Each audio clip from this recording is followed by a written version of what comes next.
말씀드린 대로 제 소임을 다하지 못한 것에 대해서 여러 후보인들께 용서를 드리겠습니다.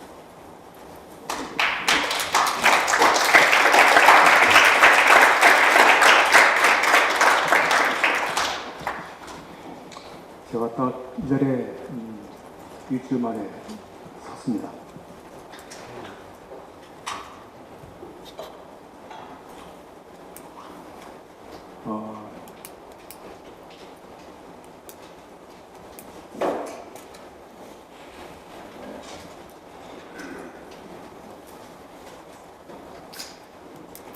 예부에 얘기하기 너무나 부끄럽고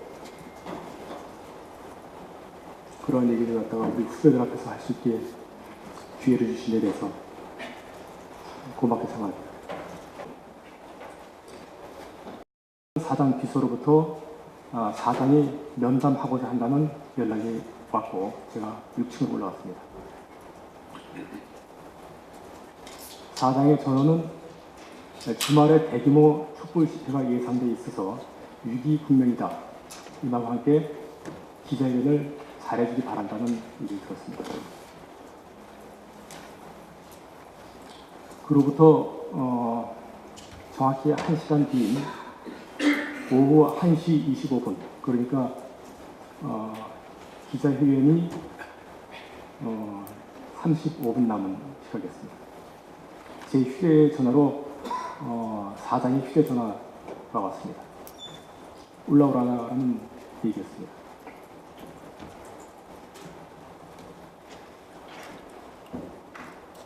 사장은 BH 청와대로부터 연락이 왔다며 제게 회사를 그만두라고 합니다. 잠시 3개월만 쉬면은 일자리를 찾아보겠다고 회유까지 했습니다. 그러면서 이걸 거역하면 자기 자신도 살아남을 수 없고 이건 대통령의 뜻이라고까지 말하며 눈물까지 흘렸습니다. 너무도 부끄럽고 창피하고 참담할 수밖에 없었습니다. 그리고 분노했습니다. 제가 이 말을 어디 가서 할 수 있었겠습니까? 저 자신도 차마 고개를 들 수가 없었습니다. 이 사람이 과연 언론기관의 수장이며 이곳이 과연 언론기관인가 하는 자문을 하지 않을 수 없었습니다. 그리고 저 자신 오늘의 이 자리가 저를 변명하는 자리로 비춰지지 않기를 바라며 오늘 부장님들께서 지적하신 대로 그리고 제가 사임 이유로 밝힌 대로 보도의 독립성을 온전히 지켜내지 못한 책임에서 결코 자유로울 수 없다는 사실 잘 알고 있습니다. 이 자리를 빌어 다시 한번 용서를 드리겠습니다.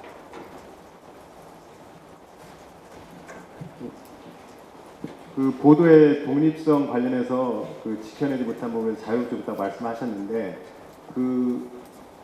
지금까지 말씀하신 윤창준 수석권 이외에는 다른 것들은 모르겠고 그래서 후배들은 아마 그걸 구체적으로 그거는 듣기를 원하실 겁니다. 일단 대통령에 대한 비판은 단 한 차례도 없었고 그리고 이제 보통 이제 새로 정부가 출범하면은 외국에서도 1년간은 이제 허니문 기간에서 비판을 굉장히 자제합니다. 올해 2월 25일이 이제 허니문 기간이 끝나는 기간이죠. 그 이후에도 대통령에 대한 비판은 단 한 차례도 없었습니다. 그리고 정부 여당에 대한 이제 비판인데요. 정부 여당에 대한 비판도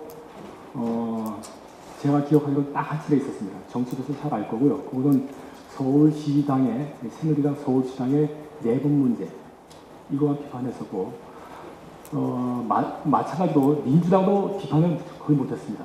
그건 왜 그러냐면 민주당만 비판하기는 또 말이 나오기 때문에 민주당, 새누리당 거의 다 한마디 그건 비판의 대상의 선역이 돼버린 그런 꼴이 있죠. 청와대로부터 전화는 받았습니다. 근데 그거는 제가 판단하기에는 그거는 어떻게 보면 그쪽 사람들의 그 일을 맡은 사람들의 소임이기도 하고 그거는 우리뿐만 아니라 타사에도 할 겁니다.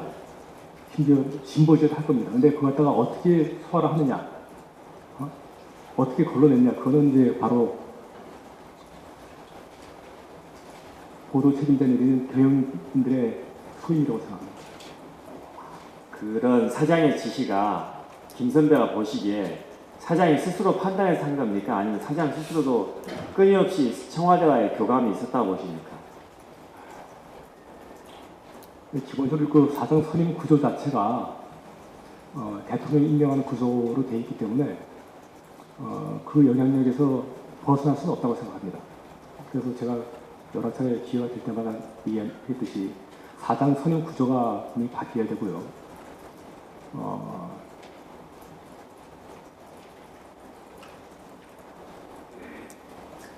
당연히 요청이 있겠죠. 자기 정권에 보통 유리한 보도를 해달라고 요청이 있을 거라고 저는 생각합니다. 그런데 이제 그 뉴스에 대한 개입을 안 했던 이제 사장이 정현주 전 사장하고 이병순 사장까지였습니다. 두 분은 그 가편집 내린 퀴즈를 갖다 받질 않았습니다. 이병순 사장만 해도 난 뉴스에 관여하지 않는다. 이걸 천명하기 위해서 받지 않았고 외부에서 전화가 올 경우에는 난 뉴스에 관여하지 않으니까 나에게 전화하지 마세요. 이렇게 반드시 얘기했던 걸로 알고 있습니다. 보도본부에 거의 전적으로 맡겨놨었고 그 뉴스 퀴즈를 갖다가 받기 시작한 사람이 김인규 사장 때부터입니다. 이게 지금까지 이어진 거고요. 그리고 다만 이제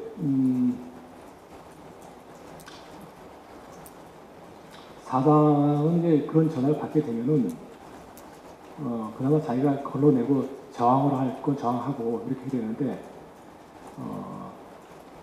그걸 더 증폭시켜서 예를 들면 100이 내려온다 그러면 그걸 갖다가 2일 300 이렇게 증폭시켜서 전하는 사장이 있는가면은 100이 내려오더라도 그걸 갖다가 잘 좀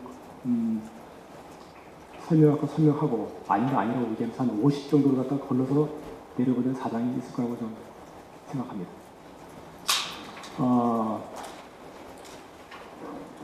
정부 쪽에서는 배경을 비난하지 말 것을 여러 번 주문했었습니다. 그 요청을 한 거죠. 근데 그거는 우리가 받아들이기 나름이고, 그리고 배경에 대한 비판도 우리가 가장 많이 했을 겁니다. 그럼에도 불구하고.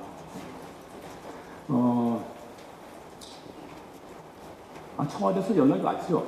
왔지만 그게 제가 거의 오픈해서 전화를 받았었고, 그쪽에서 항의를 하더라도 그건 내가 어떻게 받아들이냐는 문제지, 그거 갖다가 외압이나 뭐 요청이나 압력으로 받아들이지 않으니까 그건 상관이 없는 거죠. 청와대의 그런 전화 내용은, 요청 내용은 무엇이었습니까? 구체적으로. 아까 말한 그대로죠. 지금 한참 구조자가 진행되고 있으니까 배경에 대한 비판을 나중에 하더라도 지금 당장은 좀 자제해 주면 좋겠다. 그런 주문인데 그건 뭐 저희가 또 걸러듣기 나름인 거죠. 그럼 그 김 선배께서는 걸러 들으셔서 그 내용을 이제 버리셨다는 말씀으로 저희가 이해가 되는데, 거의 꾸준히 그 배경에 대한 비판 보도 나갔었고 5월달도 제가 사례 하나 드렸을 거예요. 근데 이제 그런 요청이 잘 안 받아들여지니까 다른 루트로 통해서 저한테 전달이 된 것 같습니다. 그 사안을 한 번만 구체적으로 전달 받으신 그 부분을 좀 설명해 주시면 감사하겠습니다. 다른 루트라는 거는 요 사장을 통한 루트인데요.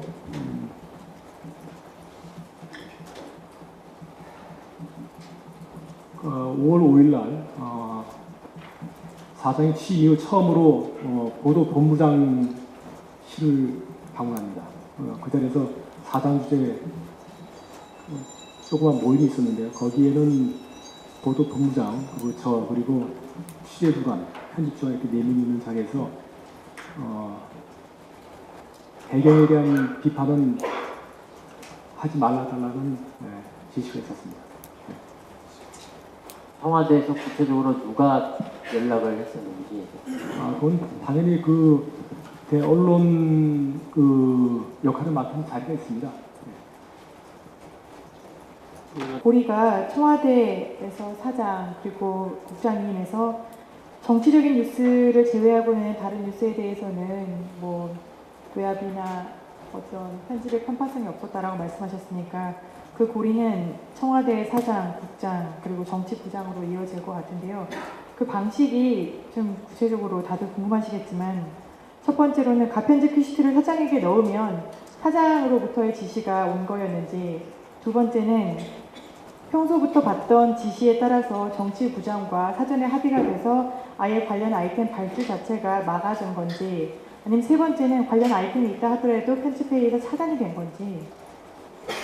라인업과 삭제 이런 건데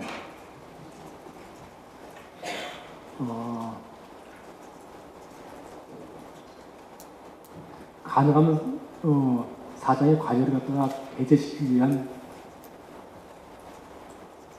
심지어 눈속임까지 있었습니다. 그러니까 이게 정확히 뭐라고 얘기했죠? 편집, 그러니까 그건 겨우 편집의 문제예요. 편집의 문제. 그러니까 아까 뭐 저기 지하철 참사처럼 그것도 뭐 키워서 어떻게 해서 그런 건 전혀 없었고요. 그리고 결코 없어서 편집, 라인업이라든가 뭘 삭제한다든가 뭐 이런 겁니다. 우리가 그 세월호 참사 보도에 있어서 저희 뉴스 보면은 대체로 해경 아니면 해수부는 열심히 비판을 합니다. 근데 그 이상 비판은 하지 못한다는 외부의 지적들이 있는데 그 이상 비판이 안 되도록 그러면 외부에 요청이나 압력이 있었는지 그것도 좀 궁금합니다. 그 말씀드렸잖아요. 대통령에 대한 비판은 한 번도 없었다고. 그것도 그러면 외압에 의해서 그런 요청이 들어왔다는 그 말씀이신 건가요? 그거는 사실상 우리 회사에서는 거의 분위기가 지배를 하는 겁니다. 그건 어떻게 보면 올리는 것 자체가 안 올라오는 거죠. 근본적으로. 워낙 의중이 뭔지 아니까. 예. 그 과정에서 그러면은 자기 검열도 있었다는. 그렇죠. 그건 그랬다고 생각합니다. 네. 그리고 왜냐하면 그걸 하다는 게 올라가봤자 결국 빠질 것이기 때문에. 그 하나만 질문할 건데요. 작년에 새 정부가 들어서고 나서 청와대 모 인사가 당시 이완섭 본부장에게 특정 기자를 청와대 출입 기자로 발령을 내줄 것을 요구했고, 이를 이완섭 본부장이 거부하자 사장과 불화가 시작되어서 자리를 그만둔 사실이 있습니까? 인사의 문제라서 제가 아까 대상자가 있어서 제가 말을 할 수 없다고 말씀드렸는데요. 근데 그거는 정치부장 그리고 보도국장이 본부장까지 그 보도부문에 있는 간부들은 다 극렬 반대했습니다. 예. 그런데 이게 그 기화정 사장께서 대통령을 모시는 원칙이 있었습니다. 그건 뭐냐면 대통령 리포트는 9시 뉴스 러닝타임 20분 내로 소화하라는 원칙이 있었습니다.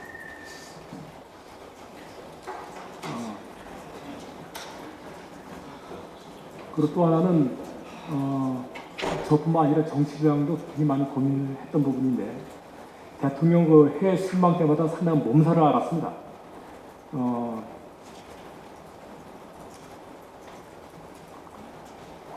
이른바 꼭지 늘리기 고민이죠. 그런 게 있었고, 그리고 뉴스 전반에 있어서 사장이 개입한 거는 다른 건 거의 없었고, 정치 아이템 이쪽만 주로 개입이 있었고요. 요것도 분명히 좀 짚어나가야 될 건데, 여당의 모 의원이 TV에서 얘기한 날이면 반드시 전화가 왔습니다. 어떤 이유를 들어서라도 그 아이템을 갖다가 소화할 수 있도록 하는 거죠. 그러니까 그게 일방적으로 나갈 수 없으니까 어차피 그자는 야당 거랑 같이 섞어서 아이템 주문할 경우가 상당수가 많았어요. 이거는 그가 누구인지는 정치 부자들은 거의 다 알 것이고 우리 뉴스를 쭉 모니터해보면서 정치 중에서 가장 화면에 많이 등장한 사람이 누군지 헤아려보면 금방 들어갈 것입니다. 말씀하시는 내용들 들어보면 사장의 부당한 간섭에 대해서 많이 지적을 하셨는데 제 개인적인 판단입니다만 사장의 부당한 개입보다 더 우선적으로 KBS가 바꿔나가야 될 부분은 청와대와의 관계라고 생각하거든요. 근데 그 부분에 대해서 어떻게 생각하시는지 지금 글을 놓으셨으니까 여러 가지 고민들도 많으시고 걱정도 많으시고 그러실 텐데 나와주셔서 감사하고요. 그런데 그 부분에 대한 개인적인 의견을 지금까지 1년 6개월 이상 하시면서 청와대와 KBS의 관계가 어떻게 바뀌어야 되고 그러는 게 맞다고 보시는지 말씀을 좀 해주셨으면 좋겠습니다. 한마디로 지뢰구조, 사장 선임 방식이 바뀌어야 됩니다. 지금과 같은 방식에서는 어떤 누가 사장이 돼도 그 영향력에서 벗어날 수 없죠. 그 사장 선임 방식 자체가 최고 권력자로부터 그 관계가 좀 단절이 이루어져야 됩니다. 그 대통령이라는 자리가 기본적으로 국민 최대 다수가 지지한 사람이기 때문에 국민의 대표인 건 분명하지만은 그렇다고 해서 완벽하게 온전히 대통령의 영향력 하에 사장이 들어간 건 결코 바람직하지 않습니다. 제가 생각하는 거하고 이제 여러분들이 생각하는 게 뉴스의 지향점은 왜 같은데 좀 달라내기 말씀하시는데 말씀을 쭉 들어보면 외부의 이제 요구일 수도 있고 압력일 수도 있는데 지금 계속 말씀하신 부분은 사실상 그 요구나 압력이 대부분 받아들여졌다는 거잖아요. 그러니까 일부 노력은 했다라는 말씀을 하셨지만 지금 여기서 질문이 오고 가고 있는 대부분의 사안들은 그 요구가 받아들여졌고 뉴스가 정상적이지 않게 때로는 정치적으로 편향되게 나갔다는 거잖아요. 왜 내부적으로 그런 걸 막아낼 수 있는 시스템이나 이게 작동하지 않은 거죠? 저는 그 부분이 구분하고 싶습니다. 그러니까 우리가 회사에서 외부하고 회사 내에서의 외부가 있습니다. 그러니까 회사에서 외부는 그야말로 뭐 정부 기관이라든가 청와대 이런 걸 말하는 거고 사장은 일단은 회사 전체를 보면 내부에 있죠. 그러니까 외부에서 그걸 외부에서 오는 거는 제가 얼마든지 그건 뭐 버텨낼 수 있는 겁니다. 근데 내부의 사장은 저의 임명권자고 저의 어떤 상관이죠. 그러니까 그건 거부하기가 쉽지 않은 거고. 그 다음에 이제 사장의 지시가 계속 이렇게 먹게 되면 문제가 되지 않느냐. 그러니까 이거 갖다가 막아내는 방법이 뭐냐 말씀하신 거죠. 구체적으로 김 선배의 표현이면 사사건건 부담입니까? 그 사사건건 간섭이 그대로 보도국에서는 받아들여졌다는 거잖아요, 뉴스에. 왜 보도국 내의 시스템은 그걸 막아내지 못했냐는 거예요. 그러니까 그거에 대해서 제가 사죄를 드린다고 한 거 아닙니까? 김 선배만의 문제가 아니고요. 그게 당연히 김 선배가 그 책임을 지시할 때 부분이 있고 그 외에도 편집 회의랄지 여러 가지 시스템이 있는데 왜 그 시스템이 하나도 작동되지 않은 것인지 그렇다면 지금까지 그 편향된 뉴스가 김 선배 한 사람만으로 사퇴한다고 다 아무것도 없는 일이 되는 것인지 그걸 여쭙는 겁니다. 그래서 그거는 제가 편집회 부장단 회의에서도 제가 말씀드렸는데 이번 일을 계기로 해서 아까 말씀드린 대로 사장 선임 구조가 바뀌었으면 가장 좋겠고 그래서 아시는 분들 아시겠지만 작년 초 한 5월달쯤에 인천경 사건이 터진 이후에 보도국장에 대한 경직 처리 사내 파반했던 걸로 좀 알고 있습니다. 그때도 이제 제가 이제 기자회견을 하겠다는 의사를 얘기하니까 주변에서 분명히 하고 나면은 뒤지고 쉴 거다. 그 전날 경직 통보를 받고 나서 기자회견을 했을 거다. 뒤지고 쉴 거라. 그렇기 때문에 할 필요 없다. 참아라. 이런 얘기를 해서 제가 안 했었고요.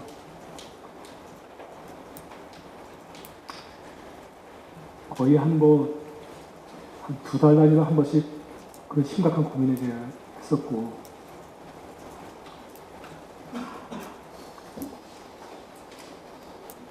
아까 말씀드린 대로 모두의 독립성을 지켜낼 수 있는 우리 자세는 우리 조직의 문화가 많다는 간절히 바랍니다.